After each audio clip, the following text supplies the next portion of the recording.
Okay, so here at Proline Coaching Academy, we adopt two different systems to best prepare our players when they transition into adult football.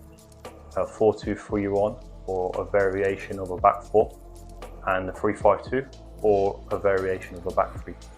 Now, in this scenario, what we're going to be looking at is building out with a back three. So the setup looks like this. Either side centre half drops to either side the 18-yard box. Then the sweeper goes in behind the opposition front three.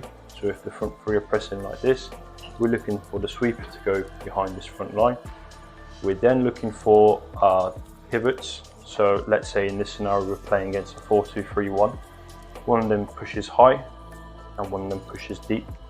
So on different lines, both vertically and horizontally, we're then looking for our number 10 to push really high and see if one of the midfielders follows them. We're then looking for our wing backs to push really high as well and pin their fullbacks. Finally, we're looking for our centre forwards to push really high and pin their centre backs really deep as well in their own half. So the objective of building up from the back here at Proline Coaching Academy is to get one of the central players to receive the ball and face forwards. So it could be that sweeper gets the ball quickly, plays forwards and initiates an attack. It could be that he's marked by the centre forward or the passing lane is blocked.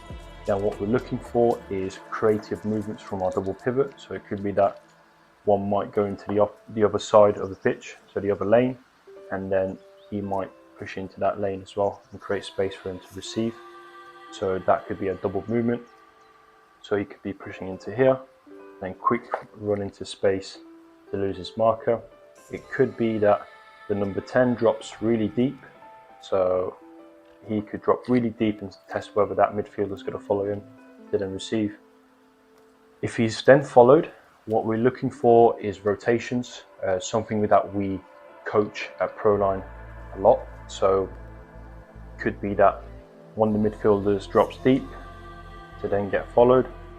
The 10 might push back high, and then the 8 might push into the space and test whether he gets followed. So if he doesn't get followed, he can receive and play. The objective of a rotation is to create these movements, move the opposition around, and finally see if one of them ends up confused and doesn't follow. So if he can get into space and pop out and play, that's brilliant. If they're not an option, then what we're looking for is one of our or both of our wing backs to drop deep to then receive. If the fullbacks follow them, what they could do then is create a bit of a creative movement. So it could be that they check in and then spin out into space to then play forward. So a goalkeeper could play a long diagonal pass into the wing backs. If they are marked, then what we're looking for is a ball into the striker. So two centre backs against two centre forwards. That is a 50% chance of winning the ball. So we can then play the ball into here. They receive it, they secure it, potentially they could hold it up, they can get it with their feet. Then they can play into the other teammates who are ready to attack and play. If that option's not on, then we're looking at either side centre halves, so they can get it. If that happens, our goalkeeper is still actively involved in build-up. And at Proline Coaching Academy, every single goalkeeper will be actively involved in technical development, in playing out from the back. So we're always looking for the goalkeeper to be involved and to be an option and to present themselves as an option as well. So then they receive it. It could be that quickly a midfielder drops in, they play. So it could be indirectly he plays out to him, and then another option comes in and we play indirectly through. So essentially at Proline, the principles that we're looking for are not just technical, not just tactical, but also social as well. So lots of communication is necessary, communicating amongst ourselves, getting players into positions to help receive on the ball. Also a willingness to receive the ball, the desire to get it and play, and also to be really brave as well.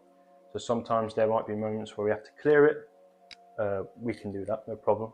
But if we can really test our players and to figure out how can we actually secure possession and keep the ball and try and play for another way, that's fantastic as well. But essentially, it's that willingness to play.